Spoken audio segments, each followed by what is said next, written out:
Hello everyone. Before we start, make sure to like and subscribe to the channel, and leave a comment with where you're from and what time you're watching. That way, YouTube will keep showing you stories just like this one. Now, let's begin. I never thought I'd be moving back in with my mother at 32, but after catching Jason with his coworker in our bed, I couldn't afford the rent on my own. Mom welcomed me with open arms that February afternoon, her gray hair perfectly styled as always, wearing that lavender cardigan she'd had since I was in high school. She'd converted my old room into a craft space, but she cleared it out within days, even bought new sheets with tiny blue flowers that reminded me of childhood. The divorce papers were still sitting unsigned in my purse when she handed me a small white pill that first night, saying it would help me sleep. She stood there watching until I swallowed it, her hazel eyes full of what I thought was maternal concern. I remember thinking how lucky I was to have her, how different she seemed from the controlling woman who used to check my homework 3 times every night when I was young.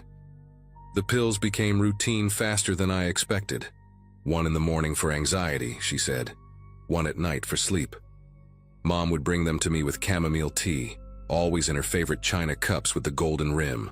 Always exactly at 8 in the morning and 9 at night.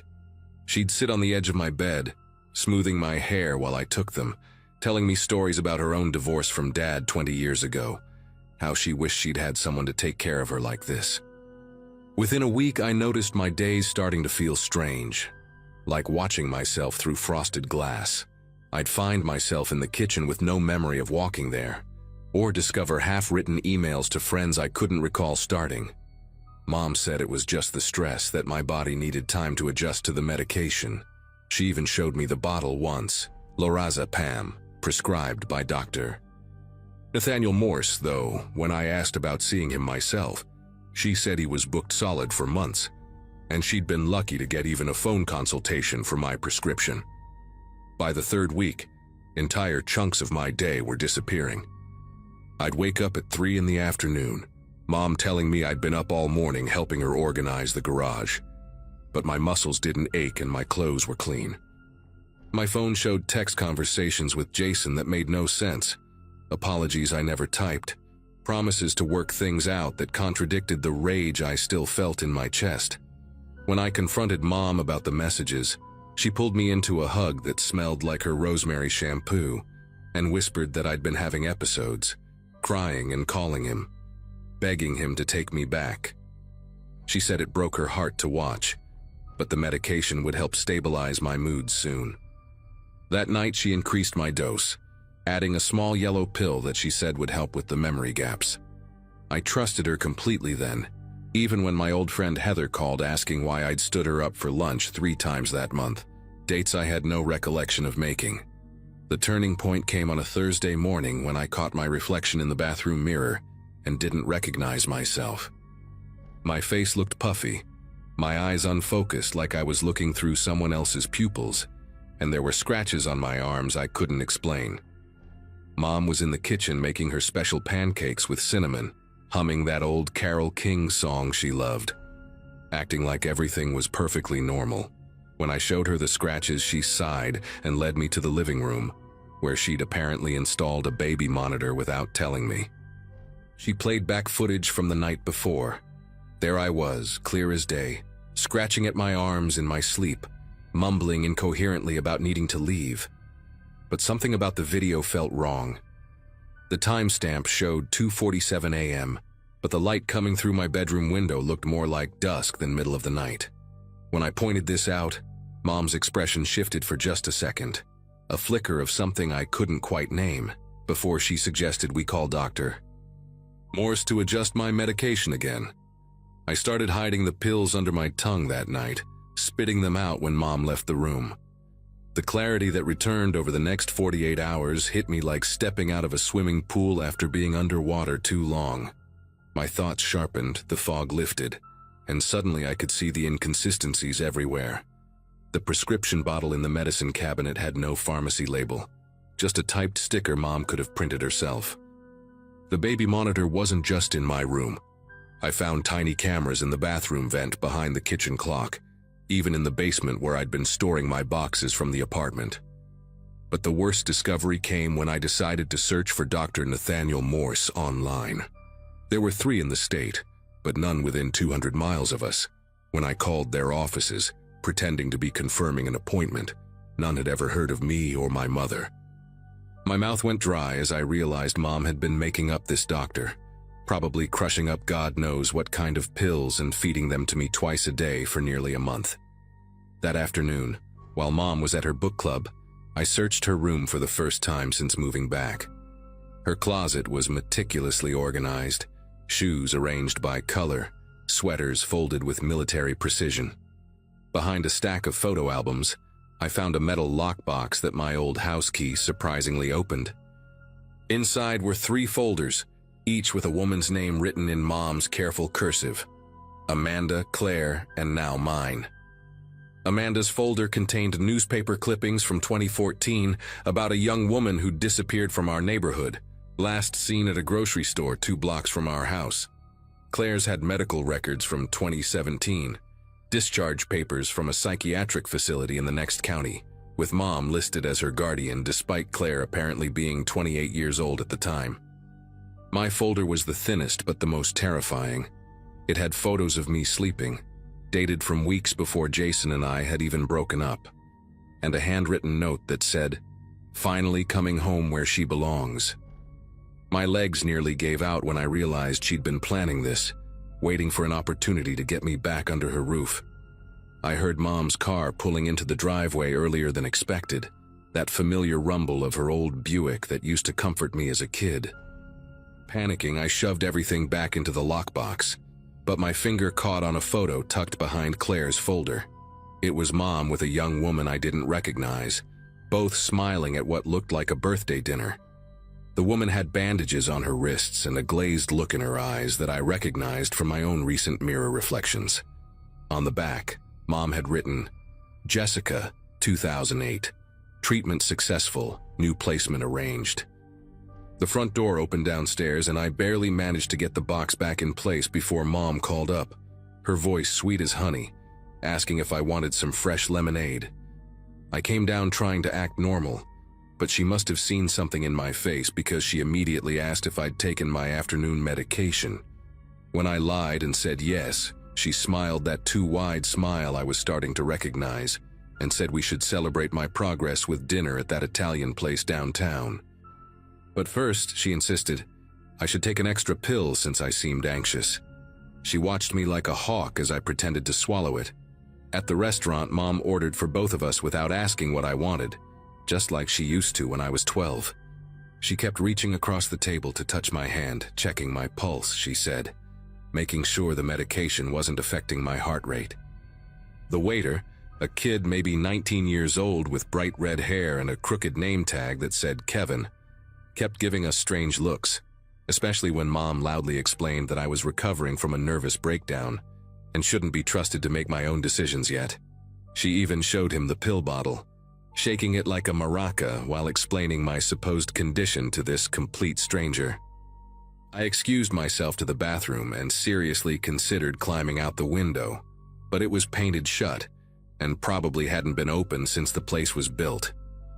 Instead, I splashed cold water on my face and made a decision. I needed to get into Mom's phone that night and find out exactly what she'd done to Amanda, Claire, and Jessica. When I returned to the table, Mom had already paid and was standing with my coat, telling me I looked tired and we should go home immediately so I could take my evening pills and rest. That night, I waited until I heard Mom's CPAP machine whirring from her bedroom before creeping down the hallway. Her phone was charging on the nightstand, the screen's blue glow casting weird shadows on her face as she slept. Her password was still my birthday. She'd never been good with technology. Her text messages revealed conversations with someone named Dr. Harold Finch, except he wasn't a doctor at all, but a veterinarian who'd lost his license in 2016 for selling animal tranquilizers. Their messages discussed dosages, effects, and how to keep someone compliant without causing permanent damage. One message from Mom made my stomach turn. This one's special, my actual daughter. Need to be more careful than with the others. Doctor. Finch had replied with specific instructions on rotating between 3 different drugs to prevent tolerance buildup. I scrolled further back and found discussions about Claire. Apparently, she'd been a neighbor's daughter who'd trusted Mom after her parents died in a car accident. Mom had convinced her she was having a mental breakdown, kept her drugged for 8 months before Claire's aunt from California started asking questions, and Mom had to let her go into legitimate psychiatric care to avoid suspicion. I was so absorbed in reading that I didn't notice Mom's breathing pattern change until her hand grabbed my wrist. She'd been awake the whole time, watching me through half-closed eyes, letting me discover everything while she calculated her next move. Her grip was stronger than I expected, her fingernails digging crescents into my skin as she sat up slowly, that CPAP mask still strapped to her face making her look like something out of a medical horror show.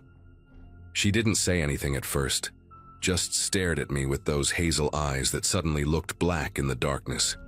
Then she pressed something against my neck, a syringe I hadn't seen her holding.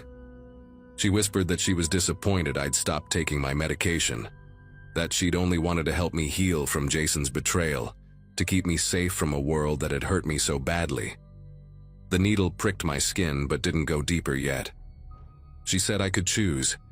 Take the injection and wake up tomorrow with no memory of this, continue being her good daughter who needed care, or fight her and end up like Amanda. When I asked what happened to Amanda, Mom's face went completely blank, and she said Amanda had chosen wrong, that the basement floor had been redone that summer for a reason. In that moment, something primal kicked in, maybe the only clear thought I'd had in weeks. I told Mom I needed to use the bathroom first, that if I was going to forget everything, I at least wanted to pee with a clear mind one last time. It was such a mundane request that she actually loosened her grip, maybe remembering all those times she'd potty-trained me as a toddler. She followed me to the bathroom, syringe still in hand, but stayed outside the door like she always had when I was young, respecting that last bit of privacy. I locked the door and immediately opened the window I'd checked earlier that week. Unlike the restaurant, this one actually worked. I climbed out in my pajamas, barefoot on the cold roof tiles, and jumped into the garden below, landing hard on Mom's prized rose bushes. I heard her screaming my name as I ran to my car, thanking whatever deity might exist that I'd hidden a spare key under the bumper after locking myself out last month. I drove straight to the police station, my foot bleeding from the thorns, wearing nothing but flannel pajamas with cartoon cats on them, probably looking exactly like the mental patient Mom had been telling everyone I was. The detective who interviewed me, a woman named Officer Diane Crawford with tired eyes and coffee stains on her uniform, didn't believe me at first. Not until I showed her the photos on my phone I'd managed to take of Mom's text messages and told her about the basement floor renovation in 2014, right after Amanda's disappearance. They got a warrant that morning and found enough evidence in Mom's house to arrest her. The veterinary drugs, the cameras, the folders on all of us, and Jamie Finch rolled on her immediately when they brought him in. They didn't find Amanda's body under the basement floor, but they found traces of blood that matched her DNA from a missing persons case. Mom had been doing this for over a decade, finding vulnerable women, convincing them they were sick, keeping them dependent on her twisted version of care. She's awaiting trial now, and her lawyer is actually trying to argue that she has a mental condition that makes her believe she's helping people. Claire testified last week. Turns out she remembers more than Mom thought, including Mom telling her that she was practice for when her real daughter finally came home. I'm living with my cousin in Oregon now, as far from that house as I can get. Sometimes I still wake up at exactly 8 in the morning and 9 at night, my body expecting those pills. But at least now when I wake up, I know exactly where I am and how I got there.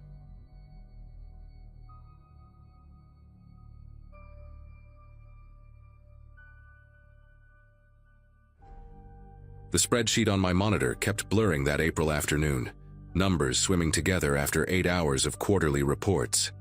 6 months into living alone, and the thing that kept me going through these long days at the accounting firm was knowing nobody would be waiting at my apartment door, asking why I was 10 minutes late. My studio sat on the 4th floor of a converted warehouse downtown, all exposed brick and pipes that groaned whenever someone flushed a toilet 3 floors down. Every morning at 5 a.m., the ancient radiator would bang out a rhythm like Morse code, but I'd grown to love it. My mother had called it a death trap when she helped me move in, spent 2 hours pointing out every possible hazard: the steep stairs, the lack of a second exit, the neighborhood full of what she called suspicious characters. Dad had to physically guide her to their car while she listed all the ways I could die living alone at 24. A Thursday in my 2nd week changed everything. The key stuck in my lock the way it always did, requiring that special wiggle-lift-turn combination I'd perfected. But when the door swung open, my laundry sat on the bed in perfect stacks. Not the heap I'd abandoned on my desk chair that morning while rushing to catch the bus. These were folded with surgical precision, arranged in a gradient from light to dark, socks rolled into those tiny spherical bundles that only one person in my life had ever managed to create. My mother's signature move, down to the way she tucked the toe under to keep them from unraveling. Mr. Garrett, the building's ancient superintendent who needed 10 minutes to climb 1 flight of stairs, couldn't have done this. The windows remained latched from inside. The door showed 0 scratches around the lock, and nothing else had been disturbed. I convinced myself the landlord must have let someone in for maintenance, and they'd been really weird about touching my stuff. Maybe a new cleaning service trying to drum up business? I even called the property management company, and the woman who answered laughed when I asked if they offered complimentary laundry folding. She said Mr. Garrett could barely remember which key went to which apartment, much less organize a secret maid service. For 3 days, nothing else happened, and I started to relax, thinking maybe I'd had some kind of stress-induced memory lapse. Then Monday rolled around, and I walked into my apartment to find a pot of beef stew simmering on my single-burner stove. The smell hit me first. Bay leaves, rosemary, that specific ratio of onions to carrots that created a sweetness without adding sugar. The exact recipe my mother had made every Monday since I could remember, down to the little oil spots floating on top in a pattern I'd stared at through hundreds of family dinners. My laptop bag hit the floor while I stood there, watching steam curl up from the pot like it belonged there. The stove's knob pointed to low heat, keeping everything at the perfect temperature for someone arriving home at 6:47 p.m., my usual time. I checked everywhere, under the bed, in the bathroom, behind the shower curtain, even inside the narrow coat closet that could barely fit my winter jacket. Nobody. The deadbolt was still engaged when I'd arrived, the chain lock dangling exactly where I'd left it that morning. But someone had been here. Someone who knew my schedule, my mother's recipes, the precise temperature that kept stew from burning but maintained that gentle bubble around the edges. I didn't eat it. Dumped the whole thing down the toilet and flushed 3 times. Then threw the pot in the dumpster outside because keeping it in my kitchen felt like leaving evidence of something I couldn't explain. The next morning I called in sick and drove to the hardware store on Riverside Avenue. Bought a new deadbolt, one of those expensive ones with the anti-pick pins and reinforced strike plate that the guy behind the counter said would stop anyone short of using a battering ram. Spent 4 hours installing it myself, watching YouTube videos on my phone, stripping screws and starting over twice because my hands kept trembling whenever I heard footsteps in the hallway.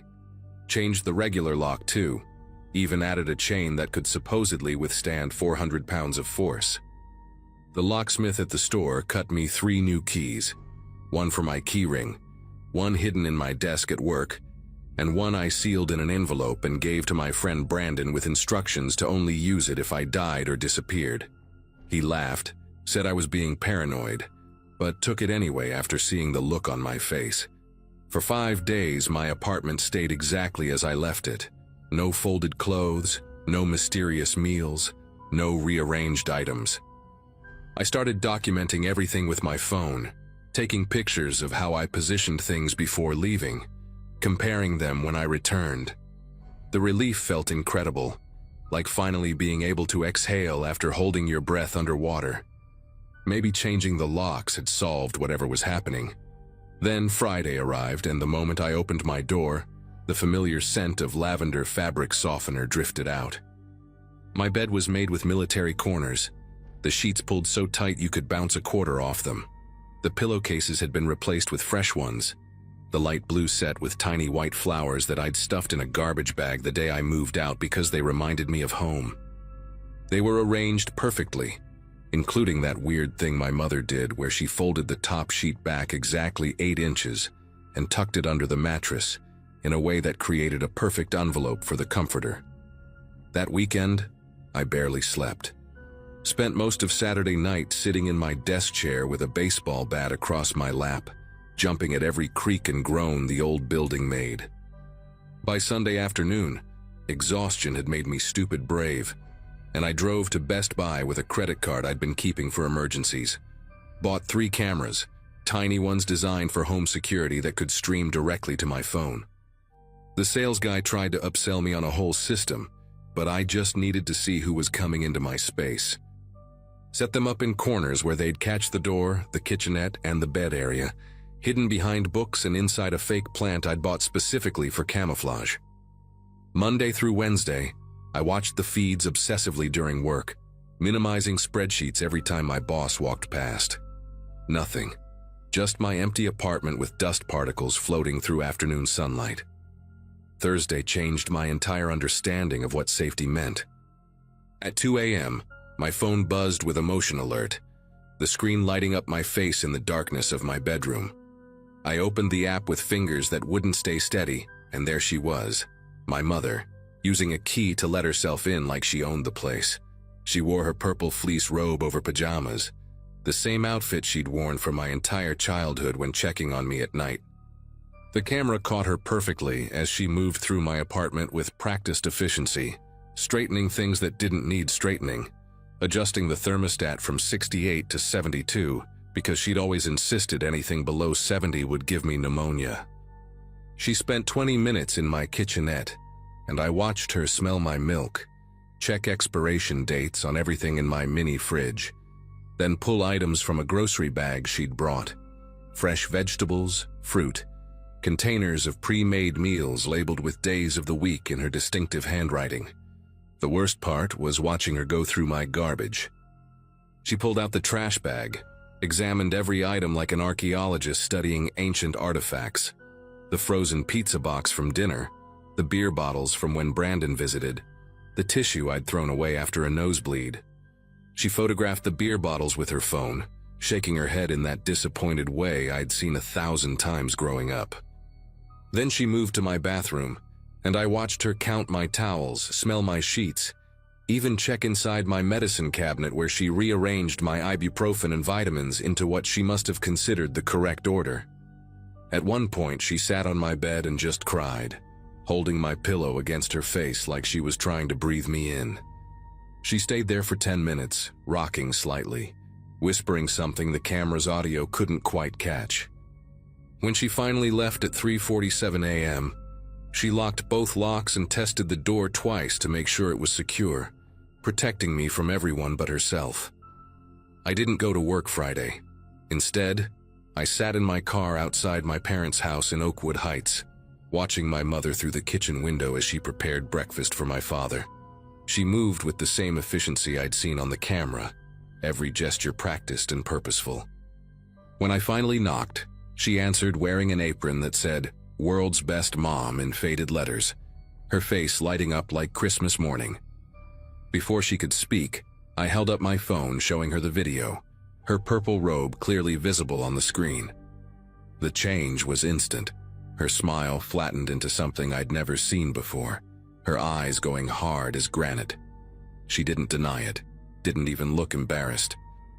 Instead, she stepped aside and said I should come in. We needed to talk about why I was spying on her. Not why she was breaking into my apartment, why I was spying on her. My father was already at work, and suddenly being alone with her felt dangerous in a way it never had during my entire childhood. The kitchen felt smaller as she closed the door behind me, her hand lingering on the deadbolt before turning it with a decisive click. She poured coffee into my old mug, the one with the cartoon dinosaur I'd used since 3rd grade, and set it in front of me with deliberate calm. Then she sat across from me and explained, in the patient tone she'd used to teach me multiplication tables, that I wasn't ready to live alone. She had a notebook, pulled from the kitchen drawer, filled with observations from her visits, what I'd eaten, how many hours I'd slept based on my sheet patterns, the concerning websites in my browser history she'd checked, even the brand of toothpaste I'd switched to without consulting her. 3 months of surveillance documented in her neat cursive. When I stood to leave, she grabbed my wrist with surprising strength and told me I could move back home today. She'd already kept my room exactly as I'd left it. The pressure of her fingers increased when I tried to pull away, her manicured nails starting to dig crescents into my skin.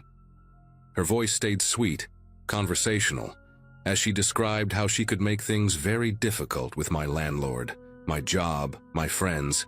She knew more about my life than I'd realized, had been making calls, checking up, ensuring everyone knew I had problems that required supervision. When I finally yanked my arm free and headed for the door, she followed with the kitchen knife she'd been using to cut fruit earlier.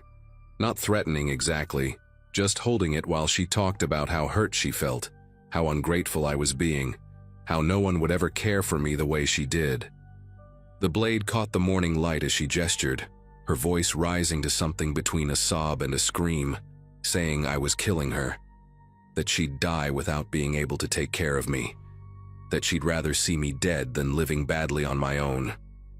I ran then, actually ran from my childhood home, while my mother stood in the doorway shouting that she'd always have a key, that changing locks meant nothing, that she'd made copies at every hardware store in the city. The last thing I heard before my car door slammed was her promising she'd see me soon, that she'd make dinner on Sunday like always, that I couldn't escape being her baby. I drove straight to the police station on Grant Boulevard, my wrist already bruising into purple-green stripes where she'd grabbed me. The officer who took my report, a tired-looking woman named Officer Daniels, listened to the whole story while typing slowly on an ancient keyboard. She asked if I wanted to press charges for breaking and entering, assault, criminal threats. I said yes to everything, showed her the videos from my apartment, the marks on my arm, even played her the voicemail my mother left while I was sitting in the station, 43 seconds of her explaining she'd already made my favorite casserole for dinner, and I needed to come home before it got cold. Officer Daniels helped me file for an emergency restraining order that afternoon. She said mothers like mine often escalated when they felt their control slipping, suggested I stay with a friend for a few days. Brandon let me crash on his couch, and we spent the weekend looking at apartments in different neighborhoods, places my mother wouldn't think to look. She called him 18 times on Saturday alone, left messages with his roommate about my medication schedules and dietary restrictions, even showed up at his building at midnight claiming I was suicidal and needed immediate help. Monday morning, the police served her with the restraining order at her house.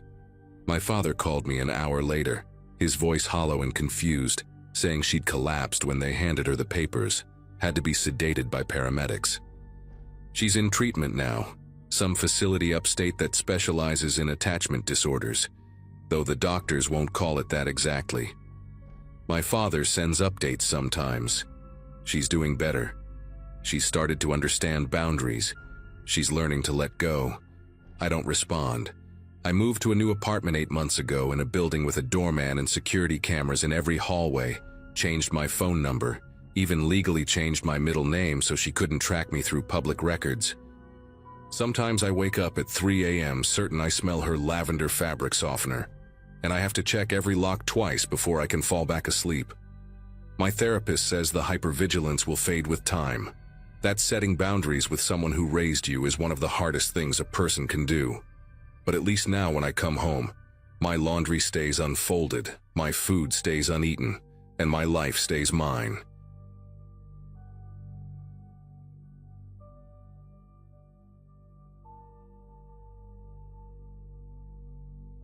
My mother never talked about her time at Millbrook State Hospital. Not once in 22 years did she mention the psychiatric facility where she'd worked before I was born, and I only knew about it because of an old employment certificate I'd accidentally found buried in her filing cabinet. She kept that part of her life locked away, as tightly as the medication cart she supervised at Columbus General, where she'd been an ER nurse for as long as I could remember. Maybe that should have been my first warning sign, the way she could discuss every other job she'd ever held, from her first position at a rural clinic to her brief stint in pediatrics. But Millbrook? That place didn't exist in her stories. Professor Whitman changed all that during my pharmacology lecture that Wednesday morning in March, when she pulled up a slide showing the abandoned building's photograph, its windows dark and empty like hollow eyes staring back at our classroom. Millbrook State Hospital, she announced, tapping the projection screen with her laser pointer. Closed in 1999 following the disappearance of a patient named Robert Lawson and the subsequent investigation that revealed decades of unethical practices. The coffee I'd been nursing suddenly tasted bitter, and I found myself leaning forward in my seat, something pulling at the edges of my memory. Professor Whitman continued describing how the hospital had operated for 60 years, housing over 3,000 patients at its peak, many of them subjected to experimental treatments that were never properly documented. She said Robert Lawson had been admitted in 1998 for severe bipolar disorder, a 34-year-old carpenter from Canton who'd had a psychotic break after his wife left him, and that his disappearance on June 15, 1999, had triggered everything. Families demanding answers, employees refusing to talk, records mysteriously missing or destroyed. I was born 3 months after that date, September 1999, and the coincidence made my stomach churn in a way that had nothing to do with the cafeteria breakfast burrito I'd scarfed down between clinical rotations. After class, I couldn't focus on anything else. My study group was reviewing medication dosages for our upcoming exam, but all I could think about was that employment certificate I'd seen years ago, the dates on it now burning in my mind with new significance. My mother had worked at Millbrook from 1997 to 1999, leaving just weeks after Robert Lawson disappeared. During my lunch break, I sat in my beat-up Toyota Corolla in the parking garage and pulled up old newspaper archives on my phone, searching for anything about the case. The Columbus Dispatch had run several articles, and one included a grainy black and white photo of Robert Lawson that made me drop my phone onto the floorboard. He had these distinctive heterochromatic eyes, one brown, one partially green, and a small scar cutting through his left eyebrow that gave him a perpetually quizzical expression. The same eyes I saw every morning in my bathroom mirror, the same scar I'd always been told came from a childhood accident I couldn't remember.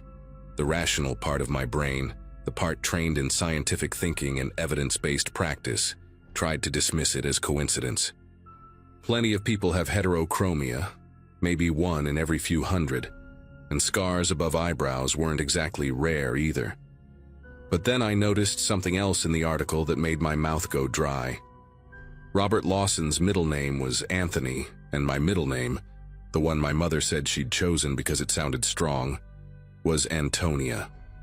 The article mentioned he'd been an accomplished carpenter who specialized in restoring Victorian houses, and I thought about the antique wooden jewelry box on my dresser, the one my mother said had been a gift from someone special before I was born.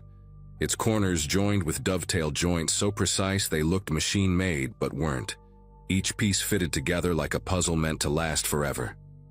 I drove straight to my mother's house after my shift ended at 7 that evening, my mind racing faster than my old Corolla could handle the highway curves. She lived in the same 2-story colonial in Worthington where I'd grown up, its yellow paint fading but the garden still immaculate, rows of white roses she tended with an almost obsessive precision. When I walked through the front door using my spare key, I found her in the kitchen making dinner, her scrubs still on from her shift, humming that old Fleetwood Mac song she always hummed when she thought no one was listening. The normalcy of it all made me want to scream. I pulled out my phone and showed her the article about Robert Lawson, watching her face the way I'd learned to watch patients for signs of distress. Her expression didn't change, not at first, but I saw her grip on the wooden spoon tighten until her knuckles went white, and a tiny muscle near her jaw started twitching, the same tell she had when a trauma came in that hit too close to home. "Where did you find this?" she asked, her voice steady but hollow, like she was reading from a script she'd rehearsed 1,000 times. I told her about Professor Whitman's lecture, about the dates lining up, about the eyes and the scar, and everything else that couldn't just be coincidence. She set down the spoon with deliberate care, turned off the stove, and walked to the window that overlooked the backyard where I'd played as a child, where she'd pushed me on that old tire swing until I got dizzy from laughing. For a long moment she just stood there, and I could see her reflection in the glass, her face finally cracking like porcelain under pressure. "I need you to understand something," she said, still facing away from me, her voice dropping to barely above a whisper. "Robert Lawson was a very sick man. The things he did, the things he was capable of. I protected you from all of it. Every single day of your life, I protected you." Her shoulders started shaking, and when she finally turned around, I saw tears streaming down her face. But there was something else there too, something that looked almost like relief. She led me to the basement, a place I'd always found excuses to avoid as a kid, claiming it was too cold or too dark or just gave me bad dreams. My mother pulled a box from behind the water heater, one of those old fireproof safes that looked like it belonged in a bank from the 1950s. Inside were documents I'd never seen, admission papers from Millbrook with Robert's name, medical records with diagnoses that made my nursing training kick in, schizoaffective disorder, severe paranoid delusions, violent ideation with homicidal features. But what made me sink onto the bottom step was a photograph tucked between the papers. My mother, young and smiling, standing next to Robert Lawson at what looked like a hospital Christmas party. Her hand rested on her stomach, which showed the unmistakable curve of early pregnancy. On the back, in her handwriting, December 1998, before he knew. She sat down beside me, her hand finding mine, and started talking in this monotone voice I'd never heard her use before, clinical and detached, like she was giving report on a patient she'd never met. "He wasn't always sick," she began, staring at the concrete wall across from us. "When I first started at Millbrook, Robert was a voluntary admission. He'd checked himself in after a manic episode, wanted to get stable before it got worse. He was brilliant, funny, could make these beautiful things with his hands. That jewelry box was the first gift he ever gave me. We weren't supposed to get involved with patients, but he was so different during his good periods, so completely himself." She explained how they'd hidden their relationship for months, how she'd believed she could help him stay stable, how she'd gotten pregnant during one of his good stretches when he seemed almost completely normal. But then his medication stopped working, or maybe he stopped taking it, she never knew for sure. The delusion started creeping back in January 1999. He became convinced that the baby wasn't his, that it was part of some government experiment, that the hospital was using patients to breed super soldiers or mind readers or whatever his brain conjured up that day. He'd started following other pregnant staff members, taking photos, creating these elaborate charts connecting dots that didn't exist. The night of June 15, 1999, my mother had been working a double shift in the secured wing when Robert somehow got hold of a keycard. They never figured out how. Security footage showed him walking calmly through the halls at 2:47 a.m., dressed in street clothes he'd hidden somewhere, carrying a canvas bag nobody had seen before. He went straight to the employee break room where my mother was resting between rounds, 7 months pregnant and exhausted. She woke up to find him standing over her with a syringe filled with something clear, whispering that he needed to extract the surveillance device from her stomach before they activated it. The only reason she survived was because another nurse, Dorothy Huang, had forgotten her car keys and came back at exactly the right moment. Dorothy screamed, Robert ran, and security locked down the building within minutes. But he was already gone. Not escaped, they realized later, but hiding somewhere in the massive facility, in one of the hundreds of rooms that hadn't been used in years, places where the lights had been disconnected to save money, and the doors rusted shut from decades of moisture. They searched for 3 days, police, staff, even some of the more stable patients who knew the hidden spots. My mother said the worst part was knowing he was still there, somewhere in those 400,000 square feet of corridors and abandoned wards, watching and waiting. She could hear footsteps in the walls at night. Or maybe she imagined them. Everyone did during those 3 days. On the third night, the head of security, a former Marine named Frank Dalton, decided to check the old hydrotherapy room in the basement's east wing, a place that had been sealed since the 70s. The door had been pried open from the inside, its lock destroyed with some kind of tool. Inside, they found Robert's bag with detailed blueprints of the hospital's ventilation system, employee schedules with certain names circled in red ink, and a journal filled with pages and pages about the pregnancy experiments and how he was going to save the babies by performing emergency C-sections. My mother's name appeared on every single page, sometimes written hundreds of times in increasingly erratic handwriting. But Robert himself was at the bottom of the old therapy pool, which had been drained decades ago, leaving just a 12-foot concrete pit with a rusty drain at the center. My mother's voice cracked when she described what they found. Robert had fallen, or jumped, nobody could tell, and the impact had been instant. But what disturbed everyone wasn't just his death. It was what he'd done in those 3 days hiding in that room. The walls were covered with mathematical equations, written in what turned out to be his own blood, complex formulas that the state investigators later identified as legitimate biochemical calculations about fetal development, mixed with complete nonsense about radio frequencies and mind control. He'd removed several of his own teeth and arranged them in a pattern on the floor that he'd labeled transmission array in careful block letters. The investigators found evidence that he'd been planning this for weeks, maybe months, stealing supplies and hiding them throughout the hospital. But the thing that made my mother leave Millbrook forever, the detail that she'd never told anyone until now, was the stack of Polaroid photos they found in his pocket. All of them showing her sleeping in the break room on different nights, taken from a ceiling vent he'd apparently been accessing for months, watching her, documenting her pregnancy's progression with clinical notes written on each photo's white border. She pulled out one last document from the safe, a birth certificate with my name but no father listed, dated September 18th, 1999. "I had you 2 weeks early," she said, her hand squeezing mine so tight it hurt. "The stress from everything," the doctor said. "But I think somehow you knew it was time to get out, to be born into a world where he couldn't reach you." She explained how she'd legally changed our last names, moved twice in 6 months, created an entirely new history for us both. The other nurses who knew, Dorothy especially, they'd helped cover the trail, understanding that some secrets were worth keeping. The hospital's closure helped. With all the chaos of the investigation, one missing patient file among thousands hardly mattered. "I know I should have told you," she whispered, finally meeting my eyes.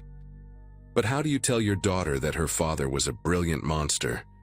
That the same genes that gave you those beautiful eyes also carried something broken and dangerous? Every time you got upset as a child, every teenage mood swing, I watched and wondered and prayed that you'd inherited only the good parts of him." We sat in that basement until almost midnight, surrounded by the evidence of a past she'd tried so hard to bury, and I understood that every single choice she'd made, every move, every lie, every moment of overprotection I'd resented growing up, had been her way of making sure Robert Lawson stayed dead.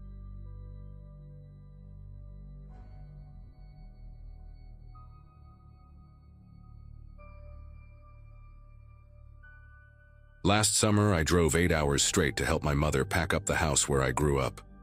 She was 73, her knees were shot, and after Dad passed 2 years earlier, that big colonial in Pennsylvania had become too much for her to handle alone. I took a week off from my job as an electrician in Chicago, figuring we'd sort through 40 years of accumulated memories, donate what we could, and get her settled into a nice apartment closer to my sister in Pittsburgh. What should have been a straightforward, if emotional task, turned into something that fundamentally changed how I see my entire childhood, my mother, and the seemingly ordinary house where I spent the first 18 years of my life. Mom seemed nervous when I arrived that Saturday morning, her usual warm smile strained at the edges. She kept steering me away from the basement, insisting we start with the attic instead, then the bedrooms, then the garage, anywhere but downstairs where Dad's old workshop and the holiday decorations were stored. At first, I figured she was just being sentimental about Dad's tools, maybe not ready to let go of that part of him yet. But when I finally insisted we tackle the basement on day 3, she went pale and said she needed to run to the pharmacy, leaving me alone in the house for the first time since I'd arrived. That's when I noticed something strange about the basement layout. The dimensions didn't match what I remembered, and there was a section of wall behind the furnace that looked newer than everything else, painted a slightly different shade of gray. The wall behind the furnace had always been solid concrete when I was a kid. I knew because I'd helped Dad install shelving units there when I was 14. But now, tapping on it with my knuckles, it sounded hollow, like drywall over a frame. I grabbed a flashlight and examined it closer, finding seams that had been carefully mudded and sanded but were still visible if you knew what to look for. Someone had built this wall maybe 15-20 years ago, judging by the wear on the paint. My parents had never mentioned any renovation down here. I texted my sister asking if she remembered any basement work being done, but she was as clueless as I was. The more I studied that wall, the more it bothered me. Why would someone wall off part of an already small basement? I spent an hour moving boxes away from that section, telling myself I was just being thorough with the cleaning. Behind an old dresser pushed against the suspicious wall, I found what I was looking for and dreading at the same time. The outline of a door, painted over, but unmistakably there. My chest tightened as I ran my fingers along the barely visible seams. This door had been sealed shut, not just locked but actually sealed, with what looked like dozens of layers of paint and possibly caulk underneath. Whatever was behind there, someone had gone to great lengths to make sure it stayed forgotten. I sat on the basement steps for a while, debating whether to leave it alone, but curiosity won out. Using a utility knife from Dad's workbench, I began carefully cutting through the paint seal, each slice revealing more evidence that this door hadn't been opened in a very long time. The door finally gave way after 20 minutes of prying with a crowbar, the seal breaking with a sound like ripping fabric. A stale, preserved smell hit me immediately. Not rot or mold, but something else, like a museum storage room that hadn't been aired out in decades. I shined my flashlight into the darkness and saw a narrow set of wooden stairs leading down to what appeared to be another room, maybe 8 feet below the main basement level. My house had a sub-basement I never knew existed. The stairs looked sturdy enough, though covered in a thick layer of dust that showed no footprints, no disturbance at all. I called out, "Hello?" feeling ridiculous, but the silence that answered back was somehow worse than if I'd heard something. Every instinct told me to close that door and pretend I'd never found it, but I'd already come this far. The room at the bottom of those stairs made me stop breathing for a moment. It was a child's bedroom, perfectly preserved like someone had just sealed it up yesterday. A twin bed with dinosaur sheets neatly made. A small desk with coloring books still open, crayons scattered as if a kid had just stepped away. Toys from the late 70s or early 80s lined wooden shelves, original Star Wars figures, Hot Wheels cars, a teddy bear with one eye missing sitting in a child-sized rocking chair. But what made my legs weak was the wall of photographs above the bed. Dozens of pictures of a young boy, maybe 6 or 7 years old, with sandy brown hair and a gap-toothed smile. In every photo where my mother appeared, she looked exactly like she did in my own childhood pictures, except younger. This boy had lived in our house. This boy had been my mother's son. I found his name on a certificate hanging on the wall, Matthew. First place in a spelling bee, dated May 1981, 3 years before I was born. My legs gave out and I sat hard on the dusty floor, trying to process what I was seeing. Matthew would have been my brother. An older brother I'd never known existed, whose entire existence had been erased from our family history so thoroughly that in 38 years of life, I'd never seen a single photo, never heard a single story, Never even heard his name whispered in passing. The room had more evidence of his life. Report cards showing excellent grades, handmade Mother's Day cards with "I love you, Mommy" written in crayon, a height chart marked on the door frame that stopped at 4 feet 2 inches. The last mark was dated November 1981. I went through everything in that room with shaking hands, looking for any clue about what happened to Matthew. In the desk drawer, I found a journal, seemingly my mother's, with entries that made my throat close up.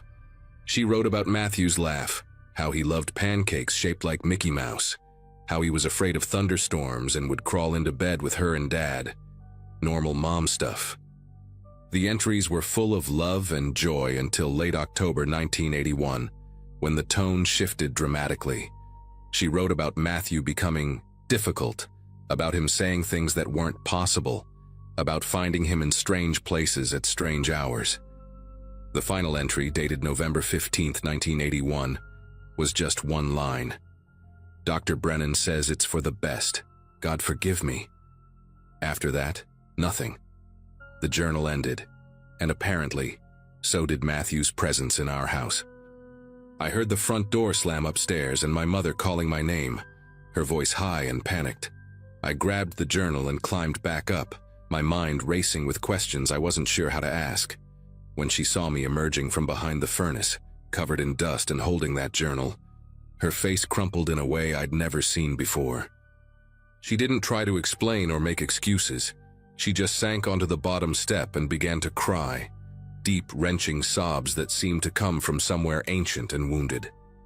I sat beside her, waiting, the journal heavy in my lap. Finally, after what felt like hours, she began to speak in a voice so quiet, I had to lean in to hear her. "Matthew was special," she said. "Too special. He remembered things that hadn't happened yet. He knew things he couldn't possibly know." According to my mother, Matthew had started having what she initially thought were nightmares when he was 6. He'd wake up screaming about fires that would happen days later, describing them in perfect detail. The color of the houses, the names of the families, even what the firefighters would say. He knew when people would die before they got sick. He drew pictures of car accidents that would happen the following week, complete with license plate numbers. At first, my parents thought it was coincidence, but after Matthew warned them not to let Grandma visit for Thanksgiving because she would fall on the ice and not get up, and then Grandma did exactly that despite their warnings, they couldn't deny something was terribly wrong, or terribly right depending on how you looked at it. The local priest thought Matthew was possessed. The psychiatrist said it was childhood schizophrenia, but Dr. Brennan, a specialist they'd found through desperate research, had a different theory and a different solution. Dr. Brennan ran a private facility in upstate New York that specialized in children with what he called temporal cognitive displacement, kids whose minds somehow process time differently than the rest of us. He convinced my parents that Matthew needed specialized care, that staying in a normal environment would only make his condition worse, that the constant stress of seeing terrible things before they happened would eventually break his young mind completely. My mother showed me the admission papers she'd kept hidden in a safety deposit box all these years. Matthew had been committed to the Brennan Institute on November 16, 1981. The place had closed in 1995 after Dr. Brennan died, and all the patients had been transferred to various state facilities. She'd tried to find Matthew then, had hired a private investigator, but the trail went cold. The records were sealed or lost, and Matthew, if that was still his name, had vanished into the system. He would be 47 now, assuming he was still alive. The worst part wasn't learning about Matthew's existence or even his abandonment. It was discovering that my entire childhood had been shaped by his absence. My mother's overprotectiveness, her panic whenever I had nightmares, her strange relief when I turned 7 without showing any signs, it all made sense now. She'd been terrified of losing another son to whatever had taken Matthew. Whether you called it a gift, a curse, or a mental illness. I stayed with her for 3 more days and we talked about Matthew more than we'd ever talked about anything. She showed me the one video she had of him, a Super 8 film of his 7th birthday party, where he looked happy and normal until the end, when he whispered something to my father that made Dad drop the camera. We never found out what he said.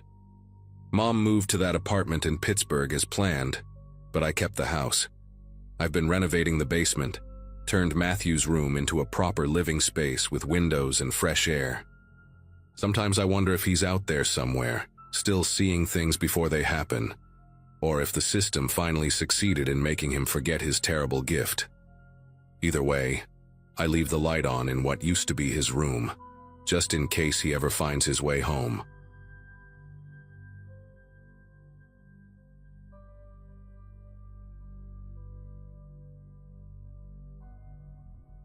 The night my mother met Ryan, she waited until he went to the bathroom at this Italian restaurant downtown, before grabbing my wrist hard enough to leave marks and telling me he was dangerous. We'd only been dating for 2 months at that point, and everything had been perfect. He worked at the climbing gym where I'd been going after rough days at my graphic design job in Denver, and we just clicked instantly. Ryan had this infectious laugh that made everyone around him smile, collected vintage cameras that he'd actually use instead of just displaying them, and cooked the most incredible Thai food from recipes his grandmother had taught him during a summer he spent in Bangkok. My friends loved him. My co-workers thought he was charming when he dropped by the office with surprise lunch, and even my usually standoffish cat would curl up in his lap within minutes of him walking through the door. But my mother sat across from us that night, grilling him about his family, his finances, his 5-year plan, even asking point blank if he had any criminal history while we were still eating appetizers. Ryan handled it like a champion, answering everything with patience and humor, but I could see the vein in her temple throbbing the way it did when she was fighting to maintain control. After he excused himself, she leaned across the table with that grip on my wrist and whispered that he was manipulative, that she could see it in his eyes, the way he smiled too much, how he touched my shoulder when he talked. When I laughed it off, thinking she was just being her usual overprotective self, she squeezed harder and said I'd regret not listening to her, that mothers always know, that she'd do whatever it took to protect me from making the biggest mistake of my life. The waiter came by to refill our water glasses and she let go, switching back to her public face so fast it made my head spin, but her eyes stayed locked on mine with this intensity that made my appetite disappear completely. Things escalated after Ryan and I decided to move in together 6 months later. We found this cute apartment in Capitol Hill with exposed brick walls and a tiny balcony where we could grow herbs, and I honestly thought my mother would eventually come around once she saw how happy he made me. Instead, she called me crying at least 3 times a week, always with some new emergency that required my immediate attention. Her car wouldn't start. She thought someone was following her at the grocery store. She found a lump that turned out to be nothing. Her computer had a virus that mysteriously fixed itself by the time I arrived. Each visit ended with her begging me to leave Ryan, showing me articles she'd printed about domestic violence, about men who seemed perfect until they weren't, about daughters who wished they'd listened to their mothers. She'd grab my face between her hands and search my arms for bruises that didn't exist, asking if I needed help getting out, if he was threatening me, if I was too scared to tell the truth. The weird incident started small enough that Ryan and I initially wrote them off as bad luck. First, his car had 2 flat tires in the same week, both from nails that somehow punctured the sidewalls in spots that couldn't be patched. Then we started getting anonymous calls at all hours, sometimes breathing, sometimes just silence, sometimes a woman's voice whispering that we weren't safe before hanging up. Our landlord called saying someone had reported seeing us deal drugs from our balcony, which was insane, because the most rebellious thing we did was occasionally smoke a joint while watching Netflix. The police showed up twice for welfare checks, saying a concerned family member had reported that I was being held against my will, and both times I had to stand there in my pajamas explaining that I was fine while our neighbors watched from their doorways. Ryan started keeping a log of everything in this leather notebook, writing down dates and times and details, and when he showed it to me after a month, the pattern was undeniable. Everything happened within 24 hours of me declining one of my mother's invitations or not answering her calls quickly enough. Ryan wanted to confront her directly, but I kept making excuses because some part of me still couldn't believe my own mother would go that far. Then came the Saturday morning when we woke up to find every single plant on our balcony dead. The basil, the tomatoes, the lavender we'd been nurturing for months. All brown and withered like someone had poured bleach on the soil during the night. Ryan's vintage Leica, the one his grandfather had given him, went missing from his locked car along with nothing else, not even the cash in the center console. Our neighbor, Mrs. Nguyen, pulled me aside one afternoon and mentioned that a woman who looked exactly like me, only older, had been asking questions about our schedule, claiming to be doing a surprise visit but wanting to make sure we'd be home. The breaking point came when Ryan's boss at the climbing gym got an anonymous email with screenshots of fake social media posts about Ryan selling steroids, posts from an account that used his photos but had only been created a week earlier. I finally agreed to meet my mother at a coffee shop near her house to tell her she needed to stop, that I knew what she was doing. She showed up wearing this navy dress I'd given her for her birthday, looking perfectly put together like always, and ordered her usual vanilla latte with an extra shot. For 20 minutes she acted completely normal, asking about my work, talking about her book club, even complimenting a bracelet Ryan had given me, running her fingers over it like she was admiring the craftsmanship. Then, when I finally worked up the courage to bring up the incident, her whole demeanor shifted, not dramatically but in this subtle way that made every muscle in my body tense up. She stirred her coffee slowly, never breaking eye contact, and said that if strange things were happening, maybe I should consider it a sign that Ryan wasn't who I thought he was. When I told her I knew she was behind everything, she smiled this serene smile and said that a good mother protects her child, even when that child is too blind to see the danger right in front of her. I left that coffee shop determined to cut her out of my life completely, blocked her number right there in the parking lot, and told Ryan we needed to consider getting a restraining order.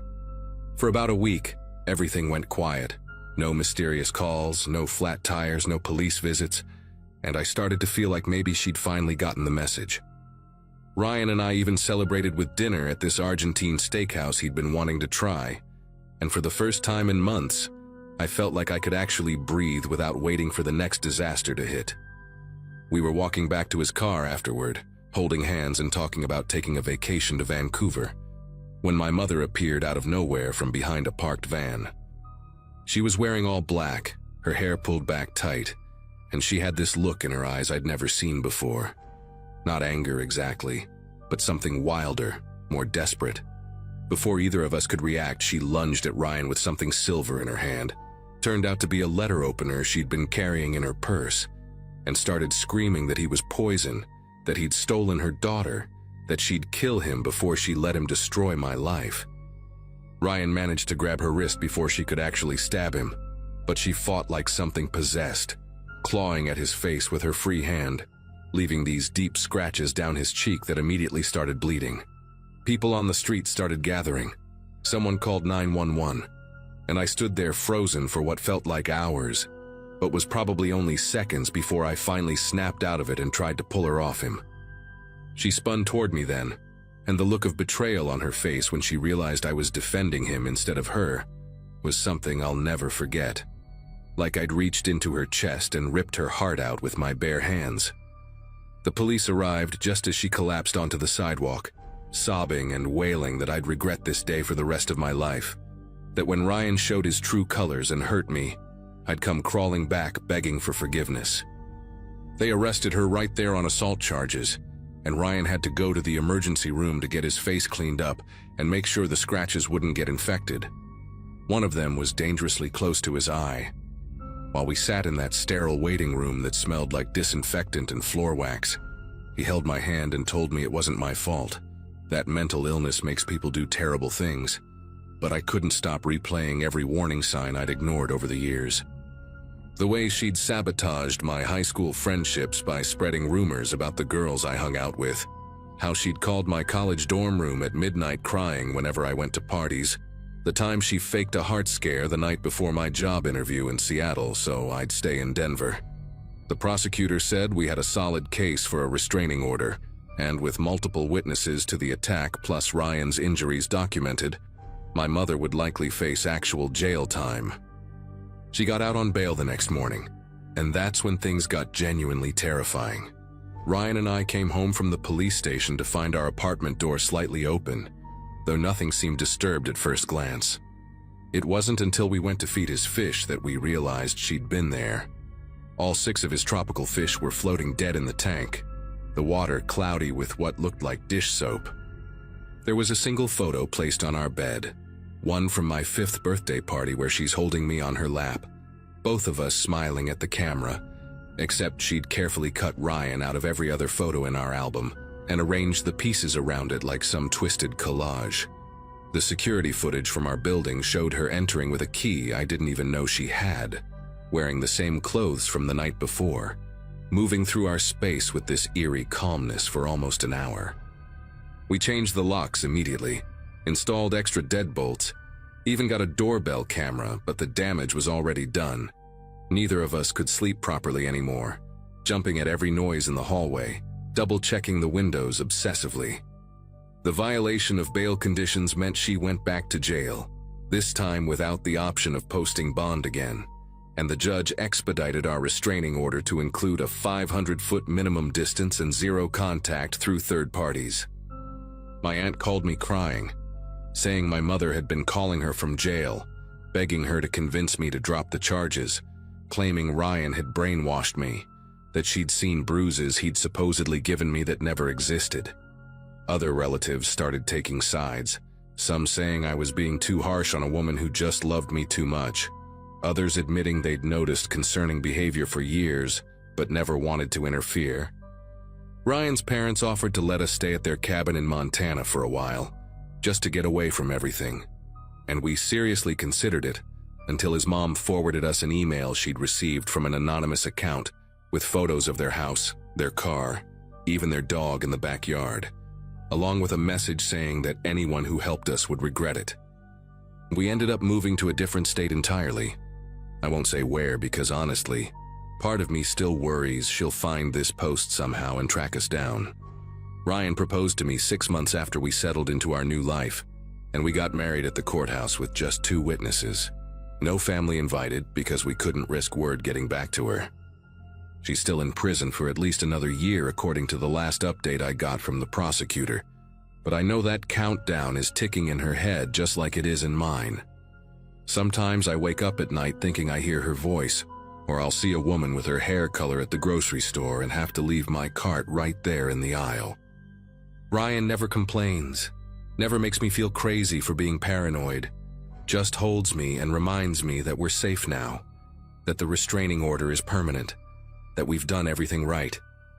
But I know my mother better than anyone, and when she used to say she'd do whatever it took to protect me, she meant it. The only thing that's changed is now she believes she needs to protect me from the life I've chosen, and that kind of twisted love doesn't just disappear when the prison sentence ends.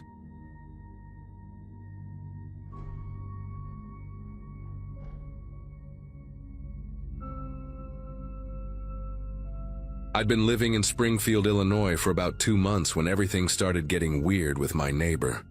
I work from home as a software developer, spend most days in my home office with Duke, my German Shepherd, sleeping by my feet. The neighborhood was one of those quiet suburban streets where nothing much happens. 60s ranch houses, chain link fences, big yards with old oak trees. I'd picked this place specifically because of the backyard, plenty of room for Duke to run around, and the price was right for a single guy with a steady remote job. Most of the neighbors were older couples or young families, everyone friendly enough but not intrusive. The kind of place where you'd wave if you saw someone getting their mail, but never felt obligated to make small talk. Duke loved it here, especially after living in apartments for so long, and I figured we'd found ourselves a good spot to settle down for a while. The woman next door stood out immediately, but not for good reasons. Her name was Lorraine, somewhere in her mid-40s with this artificial red hair that looked like she'd been dyeing it the same shade since high school. She lived there with her son Tommy, this skinny kid about 14 who always wore the same faded NASCAR jacket no matter how hot it got. Every single time I went into my backyard, and I mean every time, I'd see her at her kitchen window. Not moving around doing normal kitchen stuff, just standing there perfectly still with her palms pressed flat against the counter, watching me through these yellowed lace curtains. At first I thought maybe she was just protective of her property, or worried about Duke getting too close to the fence. But even when I was just sitting on my deck reading emails or grilling dinner, there she'd be, that pale face behind the glass, never blinking, never looking away, just observing everything I did like she was taking mental notes. Things got stranger when I started noticing patterns in her behavior. She'd appear at that window within 30 seconds of me stepping outside, like she had some kind of sensor that alerted her. One afternoon, I tested it by going in and out of my back door 5 times over an hour, pretending to forget something each time. Sure enough, there she was, every single time, same position, same dead stare. The really unsettling part was how she'd react when other people came over. I had a buddy, Carl, stop by to help me install a new ceiling fan, and the entire time he was there, Lorraine stood at different windows, following us from room to room. Carl noticed it too, kept asking if my neighbor was okay, said she gave him the creeps. But the worst part was when he went to his truck to grab a tool. She actually came outside, walked right up to him, and started asking these really specific questions about who he was, where he lived, if he had any kids, all while maintaining this fake concerned smile that never reached her eyes. Duke started acting weird about 3 weeks after I noticed Lorraine's watching habits. He'd always been friendly with everyone, the type of dog who'd roll over for belly rubs from strangers. But suddenly, he refused to go near the fence line between our yards. He'd do his business, then immediately run back to the deck, tail tucked, whimpering at the back door to be let in. One morning, I found him digging frantically at the corner where our properties met, right where this big elm tree created a natural blind spot from both houses. I called him back, but he kept returning to that spot, pawing at the ground and whining in this high-pitched way I'd never heard before. When I went to investigate, I noticed the earth there was softer than the rest of the yard, like it had been dug up and refilled recently. That's when Duke pulled something partially out of the ground, a corner of fabric, this faded blue material with little rocket ships on it. A child's blanket, wrapped around something that made my mouth go dry when I felt its weight and shape through the fabric. I didn't unwrap it right there. Instead, I carefully pulled the whole bundle free from the dirt, my brain already trying to rationalize what I was feeling through the fabric. Probably just some old tools, maybe lawn decorations, anything but what those rigid shapes actually felt like. The blanket was tied with yellow nylon rope, the kind you'd get at any hardware store, wrapped around several times and knotted tight. I brought it to my garage, closed the door, and laid it on my workbench under the fluorescent lights. Duke stayed outside, pacing and whining at the garage door. When I cut through the rope and peeled back the blanket, I found a baseball bat, the wooden kind, stained dark on one end. There was also a wallet, leather and weathered, with an ID still visible through the plastic window. Some guy named George Hoffman, who, according to the date, would have been 32 years old. The address on the license was from Decatur, about 40 minutes away. Underneath those was a cell phone, one of those older flip phones from maybe 10 years ago. The screen cracked, but the keypad still intact. The rational part of my brain wanted to call the police immediately, but something made me hesitate. I stood there in my garage, staring at these items that clearly belonged to someone who probably wasn't around anymore. And all I could think about was Lorraine at her window and her son Tommy, who never seemed to have any friends over. I decided to do some research first, just to understand what I was dealing with. I went inside, locked my doors, something I'd never done during the day before, and searched for George Hoffman from Decatur. What I found made me sick. He'd been reported missing 8 years ago, worked as a delivery driver for a furniture company, last seen making deliveries in this neighborhood.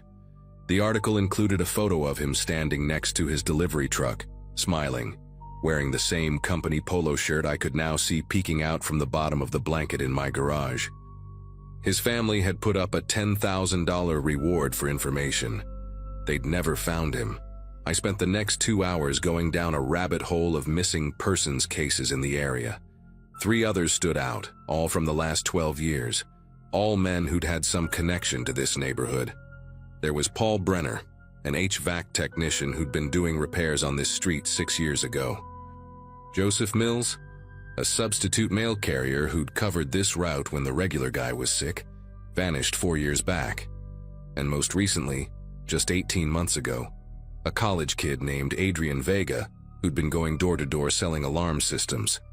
All of them were last seen within a 3-block radius of where I was sitting.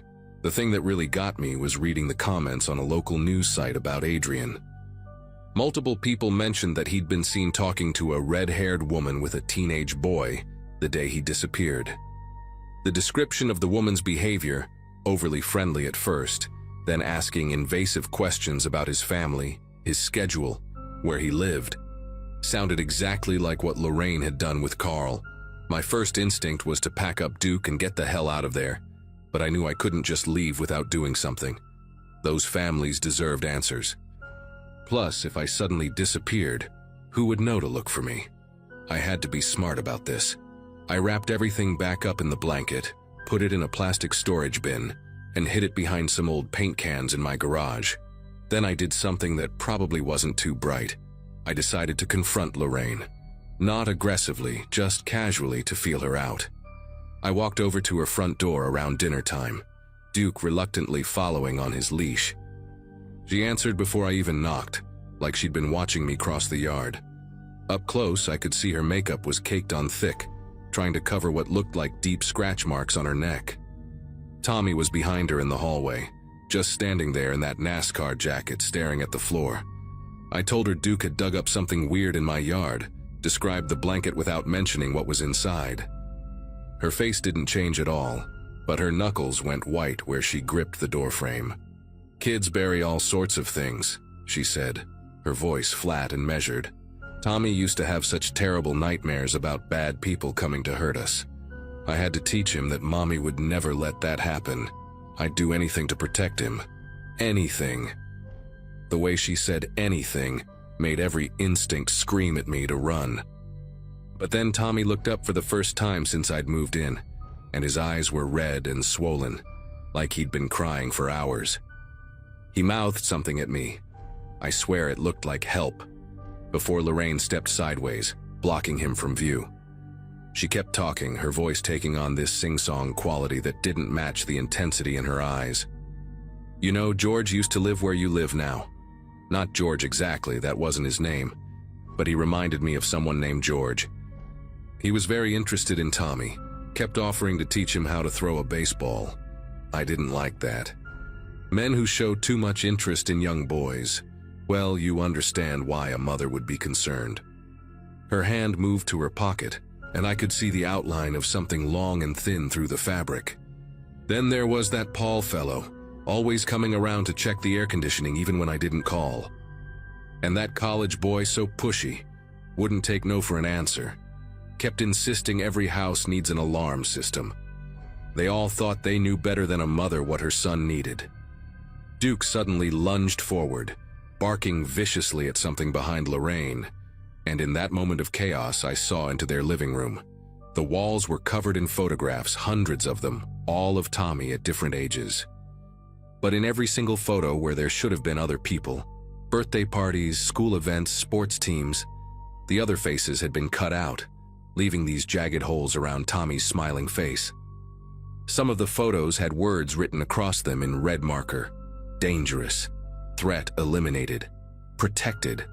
On the coffee table I could see what looked like a scrapbook, and sticking out from its pages were driver's licenses, several of them, fanned out like playing cards. Lorraine noticed where I was looking and smiled, this horrible stretched thing that showed too many teeth. "A mother keeps souvenirs," she said softly, "to remember all the times she kept her baby safe. You seem like a nice man, living alone, no interest in children. That's good. The last man who lived in your house, he had a nephew who would visit, Young boy, about Tommy's age. They'd play basketball in the driveway. Tommy would watch from his window and cry because he wanted a friend so badly. But friends can hurt you. Friends can turn mean. Friends can make you trust them, and then... She trailed off, her fingers drumming against whatever was in her pocket. I backed away slowly, keeping Duke's leash tight, my mind racing with the realization that I was standing 3 feet from a serial killer who was essentially confessing to my face. Tommy had disappeared deeper into the house, but I could hear him crying somewhere upstairs, these muffled sobs that sounded like they were being smothered by a pillow. I should go, I managed to say, my voice steadier than I felt. Early meeting tomorrow. Lorraine nodded slowly, never breaking eye contact. Yes, you should go. And maybe you should think about moving. This neighborhood isn't for everyone. Sometimes people who stay too long, they start to seem like threats. They get too comfortable, too nosy. They dig up things that should stay buried. And then a mother has to make hard choices. She pulled her hand from her pocket, and I saw she was holding a box cutter, the blade retracted but her thumb on the slider. Tommy's all I have. He's such a sensitive boy. The world is so cruel to sensitive boys. But don't worry about us. I've handled everything before, and I'll handle everything again if I need to. The message was crystal clear. Leave or become another one of those driver's licenses in her scrapbook. That night, I didn't sleep at all. I sat in my living room with every light on, Duke pressed against my legs, trying to figure out my next move. I couldn't just call the cops without solid evidence. What I had could be explained away, and Lorraine would know I'd turned on her. But I also couldn't leave those families wondering forever what happened to their loved ones. Around 3 a.m., I heard movement in my backyard. Through a crack in the blinds, I watched Lorraine digging near the fence line with a garden spade, her movements frantic and desperate. She was trying to find what Duke had uncovered, probably to move it somewhere else. That's when I made my decision. I took photos of everything in the plastic bin, uploaded them to 3 different cloud services, and emailed them to myself with a detailed account of everything. Then I called in an anonymous tip from a burner phone I'd bought years ago and never used, telling them exactly where to dig and what they'd find. I said I was a neighbor who'd seen someone burying something suspicious months ago, but had been too scared to call until now. Within an hour, I saw the first police car roll up with its lights off. By dawn, the entire street was blocked off with yellow tape. They found George Hoffman's remains buried deeper under where Duke had discovered his belongings. But that was just the beginning. The cadaver dogs went crazy in 3 other spots along the fence line. By noon, they'd found partial remains of Paul Brenner and Joseph Mills. Adrian Vega was under Lorraine's own garden shed, wrapped in industrial plastic and duct tape. I watched from my window as they led Lorraine out in handcuffs, her red hair wild and uncombed, screaming about protecting her son, how they were all predators, all of them wanting to hurt her baby.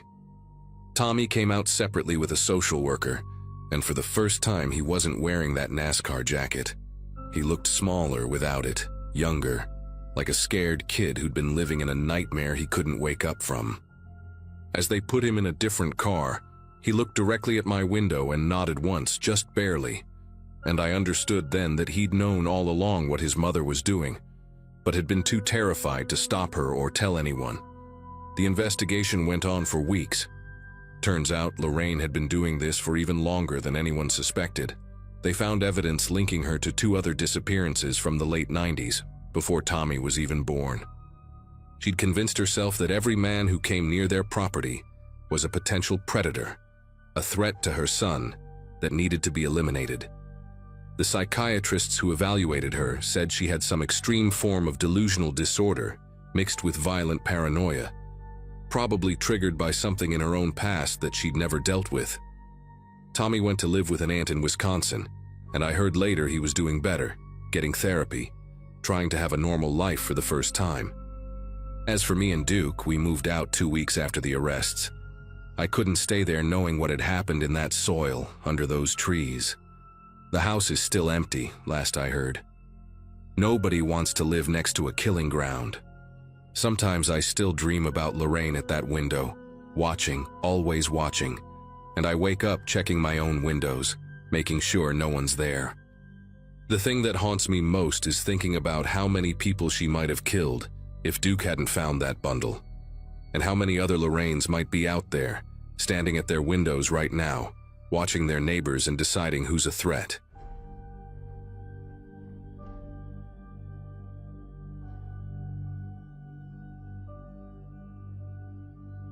Mom's house still smelled like lemon cleaner and old wood polish when I moved back in. The kind of scent that clings to everything, even the clothes in your suitcase. My father's funeral had been 3 weeks earlier, but it felt like the house hadn't noticed. Everything was too neat, too staged, like she was keeping it frozen in time. She said having me back would make things feel normal again. But the moment I stepped into my old room, I knew normal wasn't coming back. The wallpaper had changed, pale blue now, but the faint square outline above the dresser was still there, where a family photo used to hang. That missing frame kept bothering me. I remembered it clearly. The 4 of us at Lake Winona, my dad holding the fishing rod, my mom with that giant straw hat, and me covered in mosquito bites. I asked her where it went and she laughed, saying there was never a photo like that. I thought she was joking until she started getting defensive. "You must be mixing it up with one from your aunt's cabin," she said, and moved on like nothing happened. That night I checked the hallway wall, the family portraits, and noticed more empty spaces where pictures had been. Over the next few days, things shifted in small ways. The living room furniture rearranged itself overnight.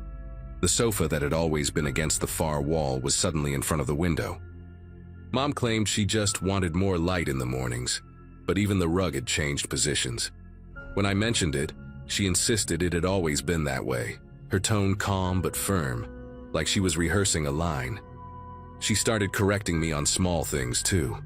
The color of my childhood bike, the name of my 4th grade teacher, as if she was rewriting my own memories. The real unease began one morning when I went to the attic. I'd been searching for some of Dad's old tools to fix the leaky sink. In a dusty box marked VHS, I found a home movie labeled 1998 Birthday. I didn't even own a VCR anymore, but Mom still had one hooked up in the guest room. I pressed play and watched myself as a kid sitting beside my father, blowing out candles. The camera panned, catching Mom clapping, and behind her, on the wall, was that missing frame. Same photo, clear as day. When I showed the tape to Mom later that day, she barely glanced at it before shaking her head. "That's not real," she said, almost bored. I laughed, thinking she meant the date was wrong, but she doubled down. "You've been through a lot lately," she continued, her voice soft, like she was talking to a patient. "Your mind plays tricks when you're grieving." I tried explaining that it wasn't grief, that the video literally showed the photo she claimed never existed, but she just smiled and turned off the TV. The screen went black, reflecting my face and hers behind me, standing too close. That night I couldn't sleep. The house made its old noises, pipes expanding, the clock ticking, but there was something new, faint and rhythmic, like someone flipping through photo albums in another room. Around midnight, I went to the living room and saw the gallery wall again. All the frames were there now, perfectly aligned, but every photo was the same, me and Mom, no Dad. Even ones I remembered of the 3 of us fishing or decorating the Christmas tree. He was just gone, like he'd never existed in the frame. My heart started racing, and before I could process it, I heard her footsteps behind me. She acted surprised when I asked her about the photos. "Honey, they've always looked like this," she said, and I could tell she believed it. Her voice was calm, steady, almost rehearsed. Then she added, "You've been spending too much time in that attic. Maybe it's not good for you to stay up there alone." The way she said alone sent a chill through me, like it carried another meaning. I didn't respond. I just went back to my room and locked the door for the first time since moving in. The next morning, my aunt called out of nowhere, asking if I was doing okay. She mentioned Mom had told her I was remembering things wrong and getting obsessive. I could hear the hesitation in her tone, like she didn't fully believe Mom but didn't want to challenge her either. I tried explaining, but she kept repeating, "Maybe give it some time." When I hung up, I realized Mom had started turning everyone against me, family, neighbors, even her church friends. The narrative had already been written, and I was the unstable son who couldn't handle his father's death. 2 days later, I found the tape missing from my nightstand drawer. I tore the room apart, even checked the trash bins, but it was gone. When I asked Mom, she just stared at me like I'd said something absurd. "You really need to rest," she whispered. That night, while pretending to sleep, I heard the faint buzz of the VCR in the guest room. Through the crack in the door, I saw her sitting there in the dark, watching static. The TV flickered white and gray, the screen glowing on her face as she whispered something I couldn't make out. I didn't stay to listen. I locked myself in my room again and jammed a chair under the knob. The following morning, every trace of my father was gone. His clothes, his fishing rods, even the dent in his recliner cushion, all replaced, erased, or neatly rearranged. I checked the attic again, but the VHS box had vanished too. It felt like the house itself was being rewritten, one memory at a time. I started taking photos on my phone to prove things were changing, but the images wouldn't match what I saw later. The chair that had moved was back in place, the empty shelf was suddenly full again. Even the photo I took of the wall where the frame once hung appeared normal. No discoloration, no outline. I decided to leave that night. I packed my things quietly, waiting for her to fall asleep. But as I reached the front door, I noticed a new frame hanging where the missing one used to be. It was me, standing alone in the living room, wearing the same clothes I had on that moment. The photo looked freshly printed. I didn't remember taking it, but there it was, perfectly centered and labeled in neat handwriting. My son, home again. My hand hesitated on the doorknob. Behind me, her voice came softly from the hallway. "Don't go, honey, you belong here now."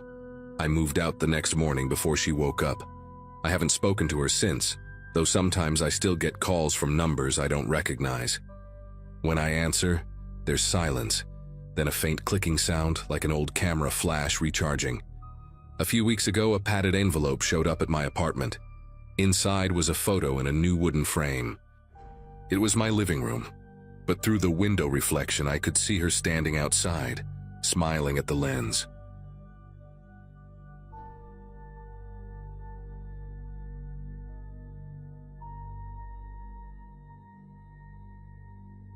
The drive back to my mother's place felt heavier than it should have. She'd had knee surgery 2 weeks before, and since my brother couldn't take time off work, it was on me to stay with her for a while. I expected to find the house messy. She always overdid things and ignored doctor's orders. But when I stepped through the front door, the first thing that hit me wasn't the quiet or the sight of her cane leaning by the stairs. It was the sharp sting in my nose. The air reeked of bleach, like someone had mopped every surface 10 times over. My mother, Ellen, sat on the couch wrapped in a blanket, her leg propped up, smiling like everything was perfectly normal. But the living room looked nothing like the one I grew up in. Plastic covered the couch, the armchairs, even the lampshades. The carpet was gone, replaced with tile that didn't match the walls. I remember asking if she'd hired cleaners, and she just said, "Had to. The old floor was filthy." Her tone was clipped, almost defensive, and the way her eyes darted toward the hallway made me uneasy. The smell got worse the longer I stayed inside.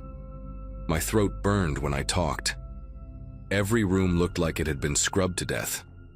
In the kitchen, there were streaks on the walls where bleach had eaten through the paint, leaving pale scars across the surface.